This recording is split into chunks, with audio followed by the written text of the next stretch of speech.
we're going to get into sort of a confusing realm for a lot of people. We're going to talk about title issues.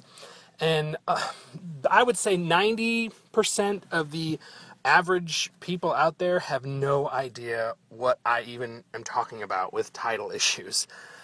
Real estate folks know, but the common person has no clue what that is. So basically, title is your ownership right to a piece of property, or so that'd be a car. Everybody knows a title to a car, but houses have quote-unquote titles as well. We generally convey those in a document called a deed, but it's still the title to the property. So there's a thing out there called title insurance. I'm not going to go into great detail over what title insurance is. You can do a Google search for it, but I can tell you, always get title insurance. It's not that expensive. It's a one-time fee paid at closing, and it will protect you against prior ownership claims. So here is a scenario and this is a common scenario. So let's say you buy the house and you move in. A couple months later, somebody comes along and says, "Hey, my parents owned this house 30 years ago. They got divorced. My dad never had my mom sign off on the deed when he sold the house. My parents have now passed away, and I technically own this house now because I inherited my mother's interests in the property." And you say, "Well, that's ridiculous. I've got a deed that gives me ownership of this house." You are correct, but so are they. A deed only conveys a current owner's interests. So, and there's different types of deeds. Again, I'm not going to get into basic real estate law, but I could sell you the Brooklyn Bridge on a quitclaim deed. Because a quitclaim deed, that's the simplest form of a deed. I could literally write it on a napkin. Just says, "I'm selling you all my interests in this property. I happen to have no interest in the Brooklyn Bridge, but that doesn't stop me from selling you my interests. I gave you exactly what I promised. Nothing. And you paid for it." So the deed gives you the owner's interest in the property, but it doesn't necessarily protect you against prior claims. So title insurance would help wipe away that issue. They do what they call a quiet title suit. They basically pay them off. Say, "Hey, here's some money, go away." But the person that showed up at your house is correct. In this situation, husband and wife own the property. They got divorced. The husband sold the house. If he never had the wife sign off on the deed, she technically still has an ownership interest. So her heirs would also have that ownership interest. A title policy would protect against that.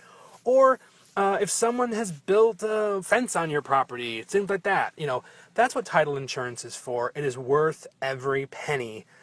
But just like other insurance, if you never use it, you don't really see the value in it. But you're so glad when you've got it. Like homeowners insurance. After a hailstorm, you're glad you have it. Or when I had a tree crush my fence. I was really glad I had an insurance policy because I didn't have to pay for the tree removal or the fix the fence. So definitely always take the option of title insurance when it's offered to you, especially on a foreclosure, because you have no idea the horror stories I have heard. There was one property, they sold it, or they were trying to sell it, and it was a ranch-style house, probably, 60, 70 feet long. It was a long brick ranch-style house. But the bank, turns out, by the deed, the bank actually only owned a 30-foot section through the center of the house. It was on 3 separate narrow lots, and the deed that was recorded only had the ownership interest on the middle lot. So the bank technically only owned 1/3 of the house. It was a nightmare. I mean, it was absolute. I had another one where the bank foreclosed correctly, but it turns out that their mortgage was filed on a vacant lot next to the house. A corner of the house sat on the lot, but the bank thought they owned the house, so we go in, we do all this work, spend thousands of dollars. We had to regrade the driveway, do all this ridiculous stuff, only to find out that someone else bought the actual property, the house, at the tax sale a month or so later, and the bank lost out.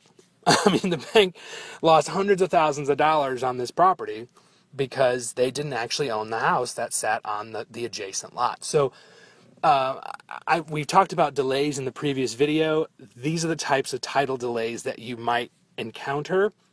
So always get title insurance. Banks generally, as a good practice, do run title reports before they put the house on the market, but occasionally things slip through the cracks. So don't be surprised if something comes up before you close. But once you close and you have title insurance, you should be generally protected against all of those major claims. But don't be chintzy and forego a title policy. It's going to be one of the worst mistakes you could ever make if there's ever a claim on the property. So, hope I sufficiently scared you into getting title insurance. The next video, we're going to talk about the closing table and beyond. So I will see you then.